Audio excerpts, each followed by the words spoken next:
Durante décadas, incluso siglos, nos acostumbramos siempre a tener un mejor nivel de vida, aunque fuera un poco mejor solamente que las generaciones anteriores.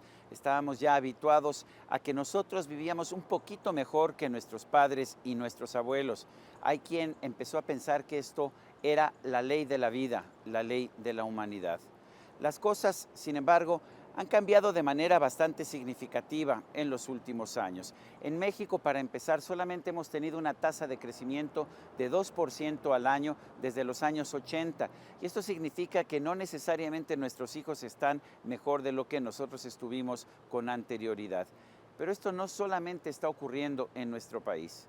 En otras naciones del mundo, incluso desarrolladas, la tasa de crecimiento ha descendido de manera significativa. Estamos llegando ya a un momento en que mucha gente se pregunta si vamos a tener que dejar de lado esta idea de que cada generación estaba mejor que la generación anterior. En realidad, el progreso constante es una tendencia relativamente reciente. Durante milenios, los avances de la humanidad fueron pocos y tardaban siglos o milenios en difundirse. Este fue el caso con la adopción de las primeras herramientas, con el fuego, la agricultura, la rueda o los metales. Lo más común es que no hubiera mucha diferencia entre cada generación, y de hecho, cuando la había, era más común que fueran retrocesos, provocados por hambrunas o por guerras. A todo lo largo de la historia, la población humana fue creciendo muy gradualmente, de manera que habría parecido casi imperceptible a quienes vivían en cada generación. El promedio de vida era de 30 años o menos, sobre todo por la alta mortalidad infantil o por las muertes de mujeres en parto.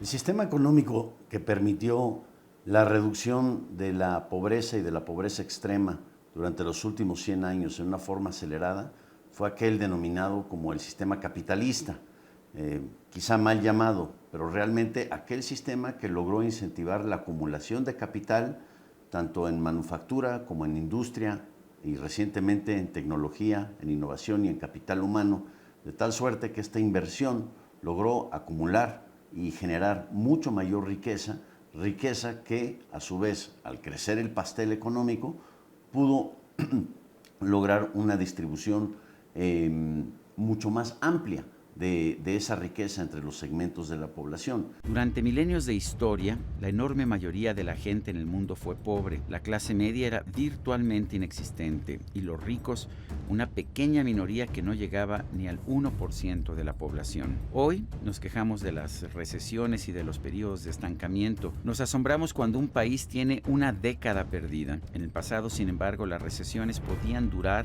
siglos o incluso más. El medievo, por ejemplo, marcó un estancamiento económico que duró virtualmente un milenio. Fue producto de una mala política económica aplicada por la Iglesia Católica, que prohibió el crédito con intereses, que consideraba usurero, y restringió la propiedad privada de la tierra y el comercio. El resultado fueron 1000 años de estancamiento. El estancamiento medieval no se superó sino hasta que el capitalismo hizo su irrupción en la historia. En el Renacimiento se dejaron atrás las restricciones al uso de crédito que la Iglesia Católica había impuesto sobre la sociedad y empezó nuevamente el comercio internacional. Los barcos venecianos empezaron a surcar el Mediterráneo y llevaron productos desde Europa hasta Asia y de Asia también hacia Europa. En ese momento también empezaron a surgir actividades de manufacturas, esto en lugares como Inglaterra y Holanda.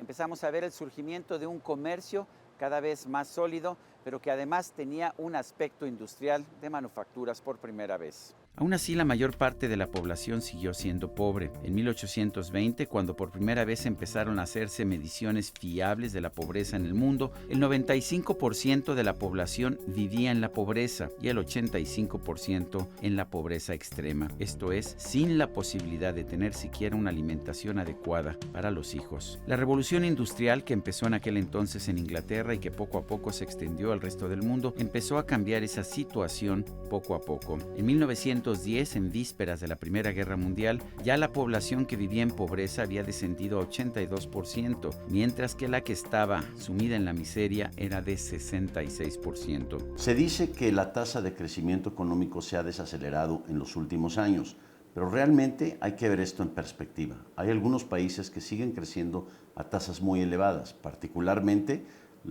aquellos países como China y como la India, que han sido muy famosos en los últimos años por su inserción al mercado global y su tremenda expansión de crecimiento. Hay otros países como Rusia y como Brasil que estaban creciendo a tasas muy aceleradas, muy elevadas, y que hoy parece que se ha invertido la película, están creciendo, de hecho ni siquiera están creciendo, están decreciendo, hay una contracción económica. Eso se debe a la caída de los precios de los famosos commodities, es decir, principalmente los petroprecios y las materias primas.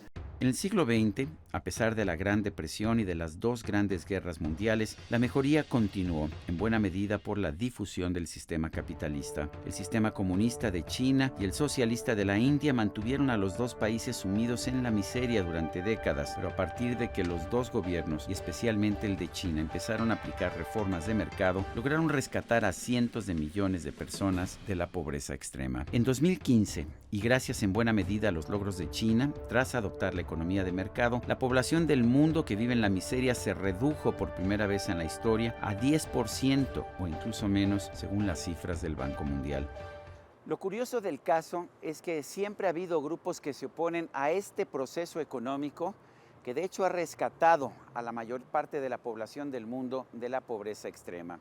A fines del siglo XVIII y principios del XIX eran los luditas los que se empeñaban en destruir la maquinaria que estaba revolucionando la producción industrial y que estaba aumentando también la productividad. Ahora tenemos grupos distintos, pero que de alguna manera comparten esa misma ideología con los antiguos luditas. Son grupos que se oponen a la tecnología o se oponen simplemente a la economía de mercado. Ellos dicen que lo hacen por el bien de los pobres, pero a veces parece que quieren tanto a los pobres que desean que estos sigan siendo pobres. En las últimas décadas, sin embargo, hemos visto una clara desaceleración en el crecimiento económico de muchos países. Mientras China y la India han visto bajar sus tasas de crecimiento de 8 y 10% a 6% al año, el ritmo de expansión de los países desarrollados como Estados Unidos y las naciones de Europa ha bajado de 3,5% a 2% al año o incluso menos. Japón, que en los años 70 fue la gran estrella del crecimiento económico, ha estado estancado desde la década de 1990. La forma en que el envejecimiento de las personas afectan el crecimiento económico, según algunos es sustancial, según otros es marginal. Hay aquellos que dicen que entre mayor población, mejor para los países, porque implica capital humano, implica el desarrollo y la inversión en los cerebros. Y los cerebros son hoy en día, es decir, lo que es el conocimiento hoy en día, es la palanca fundamental del desarrollo y del crecimiento económico. En algunos casos, como Japón y como China, la pirámide poblacional ha cambiado y ya no tienen lo que se llama ese bono demográfico que, por ejemplo, en el caso de México todavía tenemos, que son naciones más jóvenes y por lo tanto naciones que tienen mayor oportunidad de prosperar si es que se llega a acelerar esa inversión en capital humano.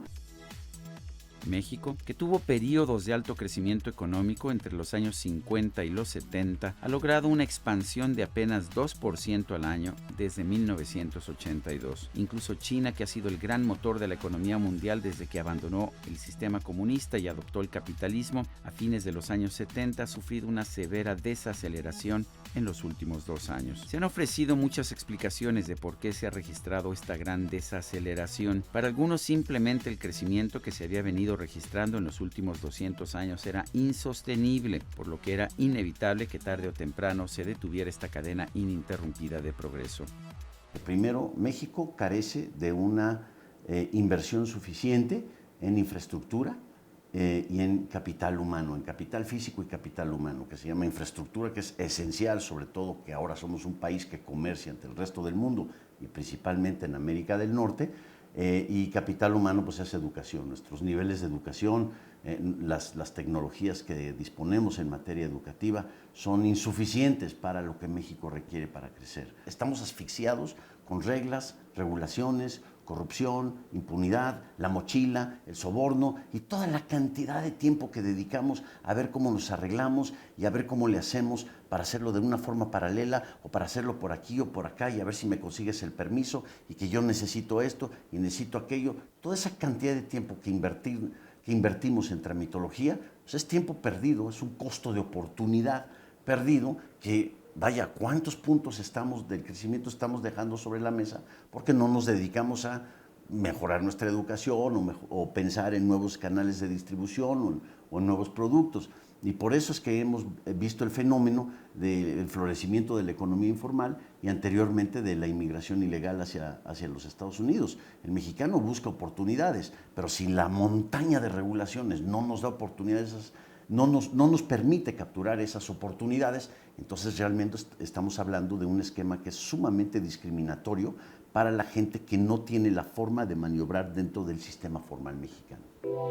Las limitaciones de los recursos naturales deben restringir el crecimiento económico. Algunos grupos sostienen que de hecho la humanidad debe detener el desarrollo económico con el fin de ya no depredar más el planeta Tierra. Otras explicaciones son distintas, sin embargo. Señalan que los gobiernos han estado cobrando cada vez más impuestos y estableciendo restricciones al libre mercado. Están repitiendo lo que hizo la Iglesia Católica en el medievo, cuando prohibió el crédito y limitó el comercio y la propiedad privada, y con las mismas consecuencias de aletargar el desarrollo económico. Otros académicos, como Michael Walker del Fraser Institute de Canadá, señalan que un factor en la gran desaceleración es simplemente el envejecimiento de la población. Sí hay un marco más o menos general del cual la mayoría de los economistas y gente que ha estudiado la política económica puede seguir. Uno que es muy importante es el comercio exterior. Debe haber apertura al comercio exterior.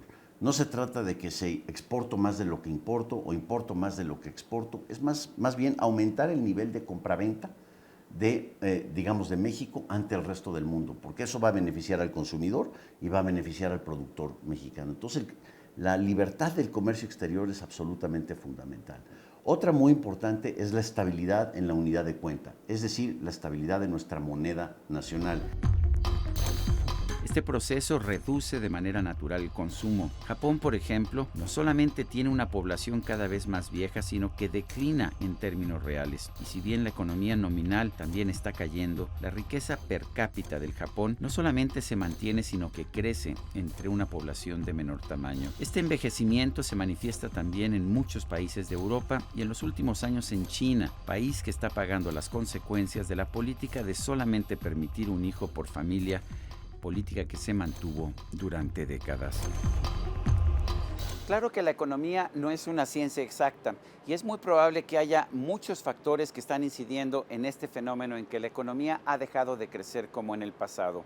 Por supuesto, es muy probable que las alzas de impuestos y las restricciones que los gobiernos han establecido para la actividad productiva hayan tenido un efecto y disminuido la tasa de crecimiento.